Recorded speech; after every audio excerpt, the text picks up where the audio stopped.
Hello दोस्तों, good morning. Welcome to my YouTube blog. मैं हूँ प्रियंका रावत फ्रॉम उत्तराखंड। तो दोस्तों, आजकल मैं रह रही हूँ दार्जिलिंग में। आज मैं जब सुबह मॉर्निंग वॉक पे गई तो दोस्तों मैं इतना दूर आ जाती हूँ, 2-2.5 किलोमीटर में आगे आई तो यहाँ पे एक प्यारा सा झरना बह रहा था। तो मैंने सोचा चलो इस व्यू को मैं कैप्चर कर लेती हूँ, क्योंकि यहाँ तक पड़ता है मुझे 2-2.5 किलोमीटर। तो मैं यहाँ तक अकेले अकेले सुबह वॉकिंग आ गई थी। और दोस्तों यहाँ पे ये गांव खूब बसा हुआ है, बहुत बड़ा गांव है, बहुत अच्छा लगता है। ये रोड के उधर साइड अगर मैं उस झरने से थोड़ा सा आधा किलोमीटर और जाती तो पास में ये बड़ा सा गांव पड़ता है, जो कि बहुत ब्यूटीफुल है। ये गांव मुझे वाकई बहुत सुंदर लगता है। सुबह सुबह जब मैं व्यूज़ में इस गांव को देखती हूँ ना, वाह, मेरा मन खुश हो जाता है। यहाँ पे घर जो है बहुत अच्छे बने होते हैं। ये पूरा टी गार्डन है, पूरा टी बागान है। ये जो पूरी पहाड़ी है इसमें झाड़ झूड़ कुछ नहीं है, बल्कि पूरा टी है और कुछ पेड़ हैं। और ये जो मैं आपको दिखा रही हूँ बड़ा सा बस्ती लग रहा है, वो सोनाडा मार्केट है। हम यहाँ से पड़ता है 10 किलोमीटर ऊपर। तो हम लोग जाते हैं मार्केट में सब्जी उब्जी लेने के लिए। तो दोस्तों अब मैं जा रही हूँ घर की तरफ। तो यहाँ का व्यू तो मैंने आपको दिखाया, जो कि बहुत खूबसूरत लगता है। तो दोस्तों मैं मॉर्निंग वॉक से आ गई हूँ। उसके बाद क्या है ना कि मुझे बहुत ठंड लग जाती है। यहाँ पे बहुत ज़्यादा ठंडा है दार्जिलिंग में। तो क्या होता है ना, मैं शूज़ पहन के जाती हूँ लेकिन फिर भी पैरों में ठंडा लग जाता है। गर्म सलवार पहन के जाती हूँ फिर भी पैरों में बहुत ठंडा लग जाता है, पैर सो जाते हैं। तो मैंने अपने लिए गर्म पानी किया था। अब मैं थोड़ा सा अपने पैरों को सेक लेती हूँ, क्योंकि बहुत ज़रूरी है पैरों को सेकना नमक के पानी से। थोड़ा सा मैंने पानी में नमक डाला और अपने पैरों को सेक रही हूँ। देखो ये मैंने गरम सलवार पहना था। गरम सलवार में भी यहाँ पे बहुत ज़्यादा ठंड लग जाती है। मॉर्निंग में तो, अर्ली मॉर्निंग में तो बहुत ठंडा रहता है। तो चलिए मैं पहले पैर सोख लेती हूँ, फिर उसके बाद मैं करूँगी पूजा। ओहो, पानी बहुत गर्म है। दोस्तों क्या होता है ना कि पैर ना, जब सुबह पैरों में ठंड घुसती है ना, तो पूरा दिन भर ना पैरों में झंझनाहट सी रहती है, पैरों में ठंड रहती है पूरे दिन भर। और जो ये हमारी काफ मसल्स होती है ना, इसमें तो बहुत और भी ज़्यादा ठंडा लगता है। तो मेरे पैर में भी बहुत पेन होता है, दर्द होता है। मैं क्या करती हूँ, सुबह सुबह ना खाली पेट 2 थायराइड की दवाई खाती हूँ, 12-12 mg की। उसके बाद मैं चली जाती हूँ 2 गिलास पानी पी के मॉर्निंग वॉक पे। 2 गिलास पानी, 2 थायराइड की गोली खा के मैं चली जाती हूँ मॉर्निंग वॉक पे। तो वॉक करते करते मैं जाती हूँ 2.5-3 किलोमीटर। उसके बाद मेरी ये हालत हो जाती है, पैर सुन्न पड़ जाते हैं ठंड से। यहाँ पे दार्जिलिंग में बहुत ठंडा है। तो वॉक पे अपनी हेल्थ के लिए जाना पड़ता है। थायराइड है, पेट में सूजन आ जाती है, परेशान रहती हूँ, बेचैन रहती हूँ दिन भर, खाना नहीं पचता ठीक से, तो इसलिए मुझे वॉक पे जाना पड़ता है। तो यहाँ पे अभी मुझे थोड़ा फुर्सत मिल रही है तो मैं चली जाती हूँ। थोड़ा माहौल अच्छा है, माहौल अच्छा है। बात यह है कि मतलब यहाँ पे रूट अच्छा है, लोग अच्छे हैं, जगह अच्छी है, तो बहुत अच्छा लगता है। खूबसूरत से पहाड़, सुबह सुबह का व्यू तो बहुत अच्छा लगता है। बहुत अच्छे नज़ारे दिखते हैं। रास्ते से मैं बहुत सारे फूल लेके आती हूँ। अभी देखना मैं पूजा में चढ़ाऊँगी, तो मैं ना रास्ते से जहाँ पे मुझे अच्छे फूल दिखे, सुंदर फूल दिखे, तो मैं भगवान जी के लिए, मेरा एक रहता है कि घर जाके मैंने पूजा करनी है। तो चलो, रास्ते में तो दुनिया भर के फूल है, अलग अलग वेराइटी के, तो मैं कुछ कुछ फूल भगवान जी को पूजा में चढ़ाने के लिए ले आती हूँ।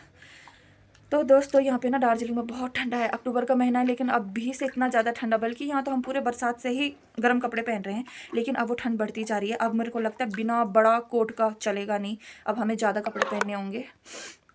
तो दोस्तों चलिए, अब समय हो गया है पूजा करने का। अब मैं पूजा करूँगी, फटाफट से हाथ मुँह धो लेती हूँ। और रोज़ तो दोस्तों हम यहाँ पे नहा नहीं पाते। ना ना ना ना, नहाने के बारे में नहीं सोचना। नहाएंगे अभी तो दिन के 12-1 बजे के बाद, जब मतलब थोड़ा धूप लगे और मौसम ठीक लगे, जब बॉडी थोड़ा क्या होता है ना, सोट के अकड़न सी रहती है बॉडी में, तो हम सुबह सुबह नहीं नहा सकते। तो हम नहाते हैं तीसरे चौथे दिन में, कभी कभी तो 5वें दिन में भी नहाते हैं, ठंड की वजह से। यहाँ पे ठंडा है, सर्दी लग जाएगी, जुकाम हो जाएगा, बीमार हो जाएंगे। तो इससे अच्छा हम क्या करते हैं, मुझे पूजा पाठ करना हो, मैं कपड़े चेंज कर लेती हूँ, अच्छे से हाथ मुँह धो लेती हूँ और पैर धो लेती हूँ, और उसके बाद साफ़ कपड़े पहनूंगी, फिर पूजा पाठ करूँगी। तो चले दोस्तों, अभी तो मैं करने वाली हूँ पूजा, तो चलिए देखते हैं। और मेरा बेबी पता नहीं कहाँ गया, सुबह होती नहीं उठ के सीधा बाहर भागेगा, पूरा मोहल्ला घूमेगा। अब तो उसकी सबसे दोस्ती हो गई है, सुबह होती नहीं बस सीधा उठ के हाथ मुँह धो के सीधा बाहर। अभी पता नहीं कहाँ गया। परियान, रेवांश कहाँ है बेटा, उसको लाना जरा। ये आ गया बेबी अब। देखो अच्छा है तुम। चलो डुबाओ तुम भी पैर, बाबू के भी डुबा देती हूँ।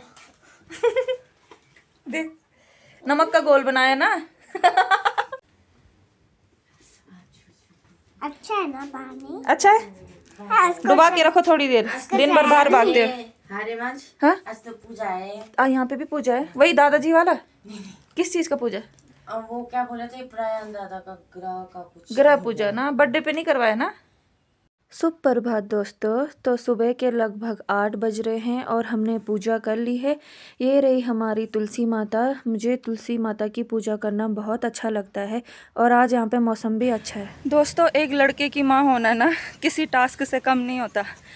और मैं आई हूँ अभी रेवांश को लेके इधर रोड साइड उसके बाल कटवाने, लेकिन बिल्कुल बाल नहीं कटवाने दे रहा है। ये 2-3 बार भाग गया आधे रास्ते से घर की तरफ, अब दुकान से भी रोते रोते भाग गया। इसको बिल्कुल बाल नहीं कटवाने, तो मैं कैसे इसके बाल कटवाऊँ। अब जब इसके पापा रहते थे तो इसके पापा इसको साथ लेके जाते थे, तो इसके पापा ना इसके बाल कटवा लेते थे। अभी देखो इसके बाल कैसे हो रखे हैं, कितने गंदे हो रखे हैं, देखो मुँह पे आ रखे हैं। तो मैं इसलिए कह रही हूँ, लड़के की माँ होना किसी टास्क से कम नहीं होता। इसके बाल भी मुझे कटवाने पड़ रहे हैं, लेकिन ये काटने भी नहीं दे रहा है, ड्रामा करता है मेरे साथ, तो बहुत ड्रामा करता है ना रेवांश? देखो कितने बड़े बाल हो गए, देखो। बाल कटवाना अच्छे से, ठीक है ना? ड्रामा नहीं करना, रोना नहीं है, ठीक है ना?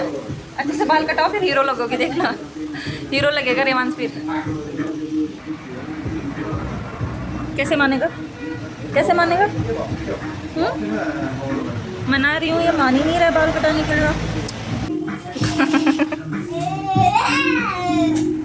कटाएगा ना बाल? फिर घुमाओ, ये लो, और घुमाओ, ये लो, ठीक है? मजा आया? हाँ, ऐसे मजा आएगा।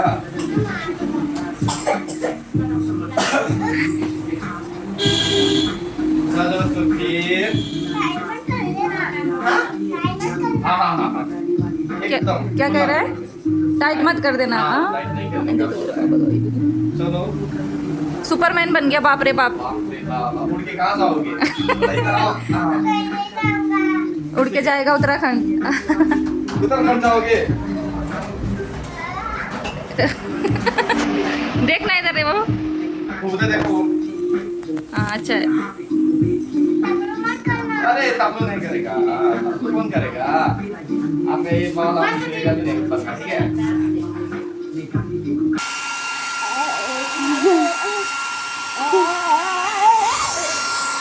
एक बेटे की माँ होना ना किसी टास्क से कम नहीं होता है। मेरा बेटा है ना रेवांश, फुल डिमांडिंग है, फुल डिमांडिंग। इसने अभी ये ऊपर गांव में गया था तो किसी के घर में पार्टी चल रही थी, इसने देख दिया वहाँ पे पकोड़ा बनता हुआ, तो ये रोते रोते घर आया कि मम्मा मुझे पकोड़ा खाना है। तो देखो मैं यहाँ पे ना दिन के लगभग 1 बजने वाला हो रहा है और मैं अपने बेटे की डिमांड पूरी करने के लिए ना यहाँ पे तैयारी कर रही हूँ पकोड़े बनाने की। अब दिन में आज का लंच जो होगा वो हमारा पकोड़े ही होगा, क्योंकि मेरे बेटे ने डिमांड कर दी है। तो अब उसकी ऑन डिमांडिंग क्या बन रहा है, यहाँ पे तैयारी हो रही है पकोड़े बनाने। तो मैं अब रेवांश के लिए बनाऊंगी पकोड़े, ठीक है ना? और जैसे ही मैं ये पकोड़े बनाना तैयार कर रही थी तो मुझे क्या बोलता है, मैंने पूछा रेवांश क्या खाना है, तो बोलता है छोले भटूरे। उसकी डिमांड चेंज होती रहती है, लेकिन ये ऊपर से जब रोते रोते आया ना, मुझे अच्छा नहीं लगा, मुझे बुरा लगा। तो मैंने सोचा चलो बेटा मनाया उसको, मैं खुद तेरे लिए पकोड़े बनाती हूँ। तब मैं इसके लिए लंच में बना रही हूँ पकोड़े। मेरे बेटे ने अगर पकोड़े खाने की डिमांड करी दी तो मैंने सोचा चलो अब पकोड़े ही बना लेती हूँ। तो तैयारी मैंने पूरी कर ली है। तो अब बन रहे हैं यहाँ पे रेवांश के लिए गर्मा गर्म पकोड़े ऑन डिमांड। ये है लौकी के, प्याज के, आलू के और फूल गोभी के पकोड़े, जिसमें से मेरे रेवांश को लौकी के और आलू के पकोड़े बहुत पसंद है। तो चलो डिमांडिंग बॉय की डिमांड भी पूरी करने जा रही हूँ मैं, रेवांश की डिमांड भी पूरी कर देते हैं आज। तो दोस्तों ये जो पकोड़े बने हैं ये मेरे 4 साल के बेटे की रेवांश की डिमांड पे बने हैं। मेरा रेवांश मेरे को ना सडन टास्क ऐसे देता है, अचानक से बोलेगा कि मम्मा चलो अब ये बनाओ। तो इतने सारे पकोड़े, आज का लंच हम दोनों का यही है, चाय और पकोड़े। यस बेबी चलो आपके लिए बन गया है। खाना पीना तो करता हूँ मैं, नहीं करता। ये चटनी मेलन, हाँ चटनी मेलन। चटनी अगर आपको खाना है तो आप खा सकते हो, ठीक है ना? मैं ये दोस्तों मैं टेस्ट करके बताती हूँ कि पकोड़े कैसे बने हैं। मैं खाती हूँ सबसे पहले चटनी में। और गाइस मैं सॉस में खा रहा हूँ। अच्छा है, परफेक्ट। मतलब नमक मिर्ची कम डाली है, इसलिए मैंने उसके साथ के लिए अपने लिए बना दी है चटपटी चटनी, तीखी चटनी, है ना? मुझे तो तीखा लग रहा है लेकिन रेवांश कह रहा है अच्छा है मिर्ची, जबकि मैंने कम डाली थी। तो कैसा है दोस्तों? हम क्या खा रहे हैं। तो दोस्तों अब हम क्या खाएंगे, कैसे? तो चलिए दोस्तों अब हम खाते हैं पकोड़े। अगर आपको भी खाने हैं तो you can come, you are most welcome. तो चलिए दोस्तों आज के लिए इतना ही, मिलते हैं अगले ब्लॉग में। तब तक के लिए bye bye, take care, like comment share and subscribe जरूर करना। तो चलिए दोस्तों मिलते हैं अगले ब्लॉग में। मम्मी ये बहुत जी। टेस्टी है। कैसा है? टेस्टी है ये Okay. चटनी। चटनी टेस्टी है। मैं चटनी खाता हूँ। ये तिल की और धनिया की चटनी, इसमें मिर्ची कम डाला है मैंने तो इसलिए बाबू को टेस्टी लग रही है।